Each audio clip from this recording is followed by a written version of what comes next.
అన్న నమస్తే అండి. మీ పేరు? నా పేరు నాగేశ్వరరావు చెరుకున్నా. ఏం చేస్తుంటారన్న మీరు? నేను రియల్ ఎస్టేట్ వ్యాపారం చేస్తుంటానండి. ఏంటన్నా చాలా తక్కువ వ్యవధిలో మన రాష్ట్రానికి సంబంధించి ఎలక్షన్స్ ఉన్నాయి. ఇక్కడ ఎంపీ అభ్యర్థిగా బొత్స ఝాన్సీ గారు వైసీపీ నుంచి నిలబడ్డారు. భరత్ గారు గతంలో ఓడిపోయి మళ్ళీ ఈసారి ఎంపీగా పోటీ చేస్తూ ఉన్నారు. ఈసారి ఎలా ఉండబోతుంది పోటీ? ఎంపీ గారికి ఏమన్నా అవకాశం, ఎవరికి అవకాశం ఇచ్చే ఛాన్స్ ఉందంటారు? అంటే విశాఖపట్నం అనేసరికి ఎంవీఎస్ మూర్తి గారండి. ఎంవీఎస్ మూర్తి గారంటే విశాఖపట్నంలో తిరుగులేని నాయకుడిగా ఉత్తరాంధ్రకి ఒక పెద్ద దిక్కుగా ఉండేటువంటి నాయకుడు ఆయన వారసులుగా ఈయన వచ్చారు. ఎందుకంటే రాజకీయ నేపథ్యంలో నుంచి వచ్చినటువంటి వ్యక్తి భర్త గారు. రాజకీయ నేపథ్యంలో నుంచి వచ్చినటువంటి వారు భర్త గారు అటు తాతగారు తండ్రి గారు చూసుకుంటే కావూరు సాంబశివరావు గారు, వారు కాంగ్రెస్ పార్టీ వారు కూడా మంచి రాజకీయ నేపథ్యం ఉన్నటువంటి వ్యక్తి. ఎంవీఎస్ మూర్తి గారు కూడా ఇక్కడ ఎంపీగా పార్లమెంట్ సభ్యులుగా చేసినటువంటి ఈయన కూడా నేపథ్యం ఉన్నటువంటి వ్యక్తి. అటు బాలకృష్ణ గారి అల్లుడిగా ఒక మంచి పేరు పెరిగిన అందులోని వీటన్నిటికంటే ఏంటంటే ఈయన మంచి విద్యావంతుడు. ఈయన ఏంటంటే గీత విద్యా సంస్థలు నడపడంలో చాలా చక్కగా ఎంతోమంది విద్యార్థుల్ని ఈ రాష్ట్ర భవిష్యత్తు కోసం, వాళ్ళ యొక్క భవిష్యత్తు కోసం చక్కగా విద్యా సంస్థలను చక్కగా నడుపుతూ ఉన్నారు. దానికి తోడు వారి తాతగారి పేరిట గీతం వైద్యం ద్వారాగా ఎంతోమందికి నిరుపేదలకండి, అంటే ఎన్ని కోట్లు సంపాదించినానండి, పేదవాడికి దానం ధర్మం చేసినటువంటి నాయకుడు ఎప్పుడు స్థిరస్థాయిగా ప్రజల గుండెలో ఉండిపోతాడు సార్. అది మాత్రం 100% కరెక్ట్. భర్త గారు అనే వ్యక్తి ఇవాళ ఎంతోమందికి కళ్ళ ఆపరేషన్ చేయించుకునేటువంటి వారికి, వైద్య ఆపరేషన్ చేయించుకునేటువంటి వారికి, అసలు క్యాన్సర్ మీ బాడీలో ఉందో లేదో తెలుసుకునే దానికి కూడా, దానికి స్కానింగ్ చేయించుకుంటే కూడా డబ్బులు అనేటువంటి వాళ్ళకి ప్రజల వద్దకి తీసుకొచ్చి నిజంగా అద్భుతమైన వైద్యం చేశారండి. అందులోని అది అందరూ కూడా ప్రజలు మర్చిపోరండి. వాళ్ళ బొత్స ఝాన్సీ గారు ఏముందండి, విశాఖపట్నానికి బొత్స ఝాన్సీ గారికి ఏం సంబంధం చెప్పండి? బొత్స ఝాన్సీ గారికి ఈ విశాఖపట్నానికి ఏమైనా సంబంధం ఉందంటే, పోనీ ఆవిడ వేసిందంటే జనాలు నమ్ముతారు, ఏదో ఓట్లు వేస్తారు, గెలిపిస్తారని చెప్పడానికి ఒక అవకాశం ఉంటుంది. కేవలం ఇక్కడ ఎవ్వరూ లేక, గతంలో ఉన్నటువంటి ఎంవీవీ సత్యనారాయణ ఎంపీ ఉన్నాడు, మీకు తెలుసు కదా, శ్మశానాలతో సహితంగా ఆక్యుపేషన్ చేసి అపార్ట్మెంట్లు కట్టి పేదవాళ్ళు ప్రజలు కొట్టే విధంగా, ఇలా పేదవాళ్ళు పట్లు కొట్టే విధంగా ఉన్నాడండి. ఇవాళ రేపు పొద్దున గవర్నమెంట్ వస్తే అది గవర్నమెంట్ ప్రభుత్వం భూములు లాక్కుంటే కొనుక్కునే వాళ్ళ పరిస్థితి అండి. వాళ్ళ ఎక్కడో దగ్గర రూపాయి పోగు చేసి ఫ్లాట్లు కొని ఈ రకమైనటువంటి మోసపూరితమైనటువంటి పనులు చేస్తూ ఎంపీ డబ్బులు సంపాదించుకుంటూ మళ్ళీ ఇంకో వేషం వేసాడు. నేను ఎంపీగా నేను చాలా ఓటపొడి చేశాను విశాఖపట్నానికి కావాల్సిన నిధులన్నీ కూడా నేను తీసుకొచ్చాను. పార్లమెంట్లో నరేంద్ర మోడీ గారితో పోరాడి మా నాయకుడు మీ యొక్క సపోర్ట్తో విశాఖపట్నానికి కావాల్సిన నిధులు తీసుకొచ్చాను కాబట్టి నేను చాలా బలంగా పనిచేశాను. అది నాకు చాలు. ఇక ఈసారి నేను ఎంపీగా ఎమ్మెల్యేగా గెలిపిస్తే మంత్రిగా చేసి ఈ ఉన్నటువంటి సముద్రాన్ని కూడా ఈ మట్టి తోలేసేసి అందులో కూడా అపార్ట్మెంట్లు కడతాను ప్లాన్ చేస్తానండి. ఇట్లాంటి ఏమన్నా ఇవాళ ప్రజలు ఎవరు అమాయకులుగా లేరండి. వాళ్ళ ప్రజలందరూ కూడా విజ్ఞత కలిగి ఉన్నారు. ఈ 5 సంవత్సరాల్లో నాకు తెలిసి స్వాతంత్రం వచ్చినప్పటి నుంచి కూడా ఎంతోమంది 20 మంది ఎంతోమంది రెడ్లు పరిపాలన చేశారండి. కాసు బ్రహ్మానంద రెడ్డి గారు చేశారు, మరి చెన్నారెడ్డి గారు చేశారు, పవన వెంకటరామరెడ్డి గారు చేశారు, కోట్ల విజయభాస్కర్ రెడ్డి చేశారు. మరి అట్లా చాలామంది రెడ్లు పరిపాలన చేసినటువంటి సందర్భాలు ఉన్నాయి ఈ రాష్ట్రంలో. ఇలాంటి దుర్మార్గుడు ఎప్పుడు చూడలేదండి. ఇక మీదట ఇదే లాస్ట్ అండ్ ఫస్ట్ అండి. ఒక్కసారి అంటే నమ్మి ఆడవాళ్ళు ఓట్లు వేసిన పాపానికి ఏ రంగం బాగుపడలేదండి. వ్యవసాయ రంగం లేదు, ఇవాళ భవన నిర్మాణ కార్మికులు లేరు, ఎంప్లాయీస్ లేరు, అంగన్వాడీ టీచర్ లేరు, ఆశా వర్కర్ లేరు, మన విద్యాలయాలు బాగుపడలేదు, ఉపాధి లేదు. ఇవాళ డిఎస్సి లేదు, నిరుద్యోగ వృత్తి లేదు, నిరుద్యోగస్తులకు ఉద్యోగాలు లేవు. ఏ రంగం బాగుందని చెప్పండి. ఈ పరిపాలనని ఏ రకంగా గెలిపిస్తారు ప్రజలు చెప్పండి. వాళ్ళ మార్పు కోరుకుంటున్నారంటారు ప్రజలు? మార్పు 100% మార్పు కోరుకుంటున్నారు సార్. ఇవాళ సామాన్య మానవుడు బతకడానికి రోజువారీ పని లేదు. ఒకవేళ వారంకి ఒకసారి పని దొరికితే ఆ పని డబ్బులతో తీసుకెళ్ళి కొనుక్కుని తినే పరిస్థితి లేదు. ఇవాళ ఈ 2 చేద్దామంటే పిల్లలు చదివించుకునే పరిస్థితి లేదు. ఈ ఏదో రకంగా పిల్లలు చదివించుకుందామంటే ఏదైనా జబ్బు వస్తే మంచాన పడాలి తప్ప ఇక్కడ ఆరోగ్యశ్రీ పనిచేయలేదు. ఈ రాష్ట్రం అంతా అధ్వానంగా తయారు చేసి నడవటానికి కూడా రోడ్డు సరిగ్గా వెళ్ళేటువంటి దద్దమ్మ ఈ ముఖ్యమంత్రి జగన్మోహన్ రెడ్డి. ఎందుకంటే మూర్ఖత్వం ఇంకేముంటుంది సార్. ఇంకా ఇవాళ ప్రజలైతే ఇవాళ విజ్ఞత కలిగి ఉన్నారు సార్. ఇవాళ ప్రతి ఒక్క మనిషి కూడా లోక జ్ఞానంతో ఇవాళ ప్రతి ఒక్క మనిషి కూడా పిల్లల భవిష్యత్తు ఏంటి, ఈ రాష్ట్ర భవిష్యత్తు ఏంటి, ఈ రాష్ట్రంలోనే అభివృద్ధి చెందలేదు కదా, 12 లక్షల కోట్లు అప్పు చేసి ఏం చేశాడు, ఈ డబ్బుని ఎవరికి వేసాడు, ఎటు వెళ్తున్నాయి ఈ డబ్బులు, ఈ రాష్ట్రం యొక్క పరిస్థితి ఏంటి అనే ఆలోచన ప్రజలందరూ కూడా భయభ్రాంతులకు గురయ్యి వాళ్ళందరూ కూడా చాలామంది అండి వాళ్ళ వాలంటీర్ వ్యవస్థను పెట్టి జగన్మోహన్ రెడ్డి గారు ఏదో రకంగా చేసి వాలంటీర్లతో గెలిపించి ఓట్లు వేయించి గెలిపిద్దామని చూశాడు. కానీ వాలంటీర్లు కూడా వాలంటీర్ వ్యవస్థను తీశారని చెప్పాడు చంద్రబాబు నాయుడు గారు.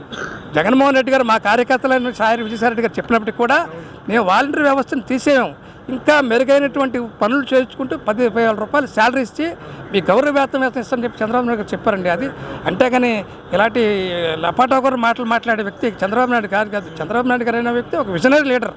ఈ రాష్ట్రానికి ఏం కావాలి, దిశ ఏం కావాలి, రేపు రాబోయే కాలంలో భవిష్యత్తు భావితరాల విద్యార్థులకి ఏం చేయాలి, ఉపాధ్యాయులకి ఇచ్చిన జీతం కరెక్టా కాదా, నిరుద్యోగులకి ఉద్యోగం దొరుకుతున్నాయా లేదా, చదువుల్లో యొక్క స్టడీస్ అన్నీ కూడా విద్యాలయాన్ని కూడా బాగున్నాయా లేవా, హాస్పిటల్స్ అన్నీ కూడా సవ్యంగా సక్రమంగా వైద్యం ఉందా లేదా చూసే వ్యక్తి ఆయన. మంచి మహా మేధావండి.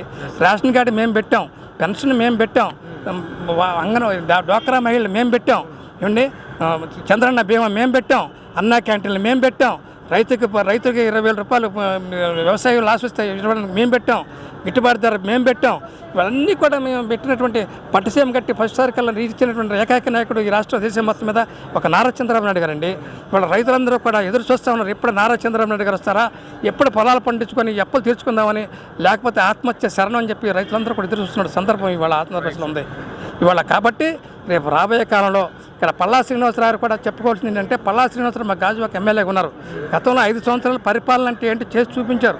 ఒక కార్మిక నాయకుడు కొడుకుగా, ఈ స్థానికంగా పుట్టి పెరిగిన వ్యక్తిగా, ఒక చదువుకునే విద్యావంతుడిగా అన్ని రంగాలను చక్కదిద్ది పరిపాలనలో ఎక్కడ కూడా ఎటువంటి అవకతవకలు జరగకుండా, ఎక్కడ కూడా ఇది దోపిడీ మార్గాలు లేకుండా నిజాయితీగా నీతిమంతుడిగా పరిపాలన చేసినటువంటి వ్యక్తి పల్లా శ్రీనివాసరావు సార్.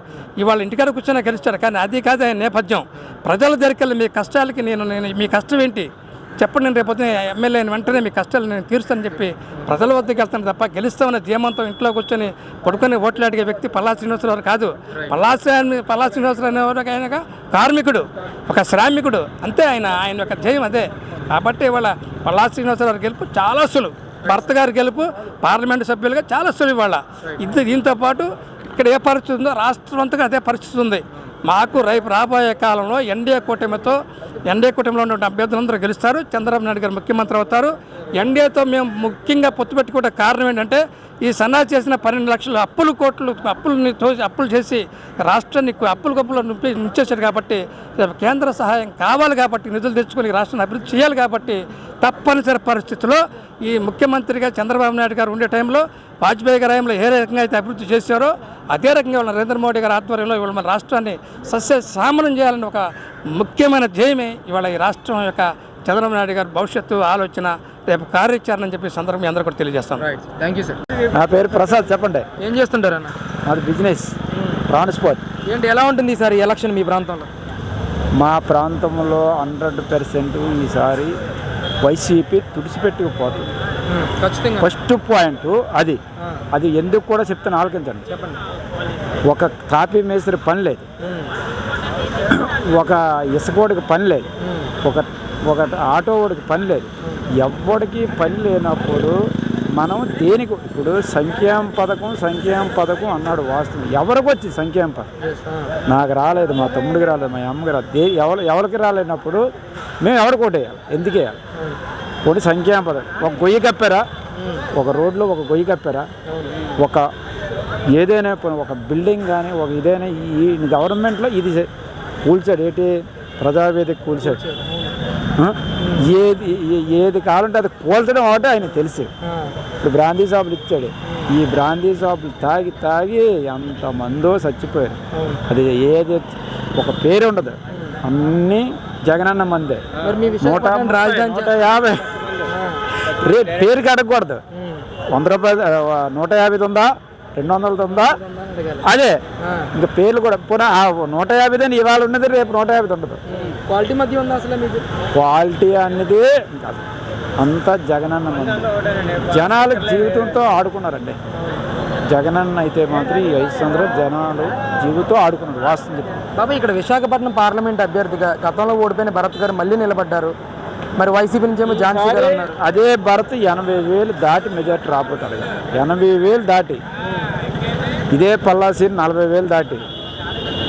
డెఫినెట్ నేను చెప్పాను 100% మళ్ళీ ఎలక్షన్ అయ్యాక మళ్ళీ నా అడ్రస్ కూడా ఇమ్మని చెప్తాను. మీరు అడగండి. ఇది నేను చెప్పిన 2 గెలకపోతే నేను ఇంకా తర్వాత వేసి నాకు అనవసరం.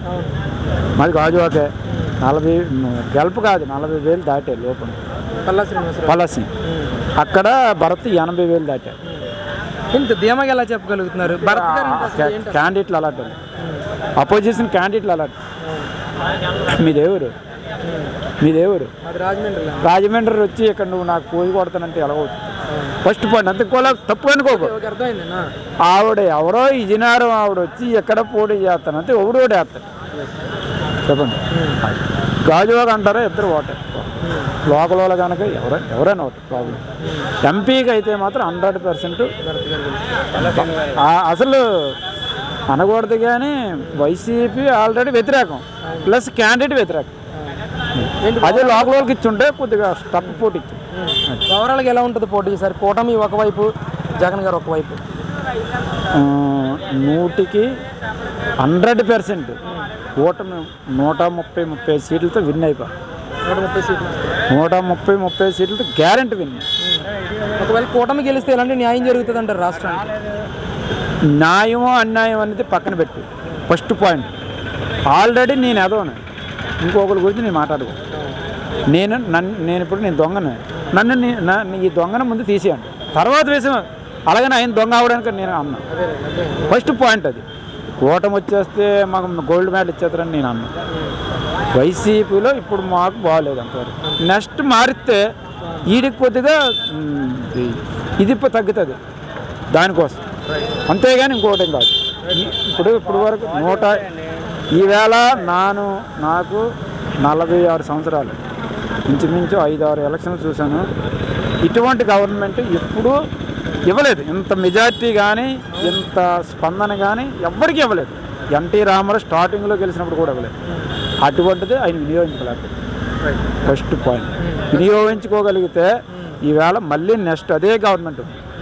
ఎక్కడ ఎంతసేపు ప్రతిపక్షం వాళ్ళు ఇప్పుడు నేను ఇది తప్పు, అది ఈవేళ తప్పు అని నేను అంతే రేపు ఈ టైం అదే వాళ్ళ అంటర్లో అయితే నేను బొక్కలేదు. తప్పు అని ఖండిస్తే బొక్కలేదు ఇంకెందుకు ఆ గవర్నమెంట్. అది ఖచ్చితంగా ప్రజలు మార్పు కోరుకుంటున్నారంటారు. కంపల్సరీ అండి, మార్పు ఎప్పుడో కోరుకుంటారండి. కాకపోతే వెయిట్ చేస్తుంటారు, మరి తప్పదు. ఇప్పుడు ఎవరో ఎందుకండి అక్కడ ఎవరికో పోవడం ఎందుకండి? సొంత తల్లిని చెల్లిని లెక్క చేయనివాడు మమ్మల్ని లెక్క చేస్తారు. ఫస్ట్ పాయింట్ చెప్పండి. ఇవన్నీ వద్దండి, వీళ్ళందరూ చూసి నాకు వద్దండి. ఇప్పుడు నేను నా పిల్లలు పోషించలేనప్పుడు నీకు నేను ఏమాడతాను చెప్పు. సొంత ముందు సమాధానం చెప్పమండి, వాళ్ళ చెల్లికి వాళ్ళ అమ్మకి సమాధానం చెప్పమండి. సార్ ఇబ్బంది కానీ ఒక్కటి బాగున్నదని లేదు. అది మీరు ఇక్కడ 100 మందిని అడగండి, 90 మంది వ్యతిరేకంగా చెప్తారు. ఆ 10 మంది కూడా తప్పదు అని వైసీపీలో ఉన్నోళ్ళు చెప్తే అలాగే నేను లాస్ట్ టైం నేను వైసీపీ చేస్తాను. వాస్తవం కూడా చెప్తాను. వాస్తవం లాస్ట్ టైం వైసీపీ చెప్పాను. ఎందుకంటే రాజశేఖర రెడ్డి అంతే మాకు భగవంతుడు ప్రసాద్ నాకు న్యాయం చేసింది. నాకు లోను 1,80,000 నాకు రుణమాఫీ అయింది. ఎవరు? రాజశేఖర రెడ్డి అని. అదే దీంట్లో ఈయన చేస్తాడని నేను మా ఇంట్లో గొడవాడి మరి ఓట్లు ఇచ్చాను. కానీ పరిస్థితి లాస్ట్ టైం ఇదే జగన్ వస్తే బాగుపడుతుంది అనుకున్నాం, కానీ ఇలా అయిపోద్దని మీ జీవితంలో ఊహించింది. Thank you. ఏం చేస్తుంటారు? నేను మేస్తేనే. ఏంటి ఎలా అనిపిస్తుంది జగన్ గారి? ఎలా అనిపిస్తుంది? అన్ని బాగా ఇసుక ఒకటే మాకు అర్థాన్ని చేశాడు. అతను వచ్చినట్టు ఏం చేసి ఇసుకే అసలు దెబ్బతీశాడు. దానివల్ల కొద్దిగా లేబర్ మేతలు ఇబ్బంది పడతారు. ఇసుక ఆపేశారా లేకపోతే రేట్ ఎక్కువ పెంచారంట? ఇసుక ఆపడం కాదు, ఇంతకుముందు మామూలుగా వచ్చి ఇసుకనే అక్కడ బంటా పెట్టేశాడు లంకిలపాలెం దగ్గర. ఈ ఇల్లు అడిగి వెళ్ళి కొనుక్కొస్తే ఇప్పుడు ఏమైతే టన్ను లేక కొనుక్కుంటే చూస్తుంది. టన్ను ఎంత 1,400, 1,500. దానివల్ల రేట్ ఎక్కువ పడుతుంది కదా. దానివల్ల ఏంటంటే ఇల్లు కట్టుకొని కూడా భయపడిపోయి ఇల్లు కట్టుకోవడానికి ఇబ్బంది పడతారు. మీ చిన్న వాళ్ళందరూ అపార్ట్మెంట్ పోతారు. ఎందుకంటే అపార్ట్మెంట్ కొనుక్కుంటారు. ఎందుకంటే 20,30,000 వచ్చి అపార్ట్ కొని ఇప్పుడు సైడ్ ఇల్లు కట్టాలంటే 50,000 దాటిపోతుంది. అది 30కి 40కి అపార్ట్మెంట్ వచ్చేస్తుంది కదా. దానివల్ల మేతులు లేబర్ ఇబ్బంది పడతాను. అది ఎలా ఉంటుంది ఈసారి పోటీ ఎలక్షన్? ఎలాగుందంటే ఎన్ని రోజులు సరే జగన్ వస్తాడు. ఎంత కానీ మెజార్టీ అంత తక్కువ సరే ఆడే వస్తాడు. ఎందుకంటే చాలా మంచి పనులు చేసి ఇది ఒకటి మాత్రమే తప్పు చేశాడు. ఇది మాత్రం చాలా తప్పు చేశాడు. దానివల్లే తప్ప మిగతాది ఏం కాదు. ఇక్కడ విశాఖ పార్లమెంట్ అభ్యర్థి ఎంపీగా భరత్ గారు నుంచి ఉన్నారు కదా, గతంలో కూడా పోటీ చేశాడు ఆయన. ఇటువైపు మళ్ళీ వైసీపీ నుంచి ఝాన్సీ గారు నిలబడ్డారు. ఎవరికి అవకాశం ఉంటుంది? అది రాదు, ఝాన్సీ రాదు. పవన్ కళ్యాణ్ ఎగ్గొడ్డాడు. ఆడితోటి అసలు లెక్క చేయకండి. ఎందుకు సినిమాలు నటించుకోవాలి, ఇక్కడ నటించకూడదు. ఇక్కడ నటించి తోటలేడు ఆడికి. అడిగేటందంట నిలబడి నేను వస్తే ఆయన నరికేస్తాను, నేను కొరికేస్తాను, నేను చంపేస్తాను అంతే ఊరుకుంటాడా? వచ్చింది ఎదవేడి బాబు నాన్న కూడా సార్ నాకు అవకాశం ఇవ్వండి, నన్ను గెలిపించండి, నేను చేస్తాను అని చెబితే బాగుంటుంది. నువ్వు మీ దగ్గరికి వచ్చి నువ్వు మాట్లాడబోతాను, నేను కొడతారో తిడతాను, నువ్వు ఊరుకుంటావా? అది మాట కాదు కదా, అది పద్ధతి కాదు కదా. చంద్రబాబు ఎప్పుడు నుంచో మాట్లాడుతాడు, ఆడు ఎప్పుడు కూడా తప్పుగా మాట్లాడలేదు. జగన్ కూడా ఎప్పుడు తప్పు మాట్లాడదు. వీడికి ఎందుకు ఎరగబాటు? ఎందుకు ఆడి సీట్ ఆడు గెలుచుకోలేకపోయాడు. ఇప్పుడు అక్కడ వేసారు గెలుస్తాడు చూడు సారి ఒక గెలుస్తాడు సత్తనా కొడుకు ఇప్పుడు ఓడిపోతాడు. ఆ సీట్ ఆడు గెలుచుకోలేడు నేను గ్యారెంటీ చెప్తాను. ఇక్కడ మీ ప్రాంతంలో భరత్ గారికి ఎలా ఉంటుంది? వస్తాడు భరత్ గారికి వస్తాడు గ్యారెంటీగానే. ఓవరాల్గా పోటీ ఒకళ్ళు వచ్చి ఈ గోదావరి మాత్రం వస్తే పలాసీని వస్తాడు. ఎందుకంటే దెయ్యలోడు జగన్ కొడుకు అయిపోయాడు ఆడి కోట్లు లేరు. అదొకటే ఇక్కడ జరిగింది తప్ప మిగతా బాగానే ఉంటుంది. థ్యాంక్ యూ బాబు. పెద్దయినా నమస్తే. పెద్దయినా మీ పేరు? నా పేరు రామారావు అండి.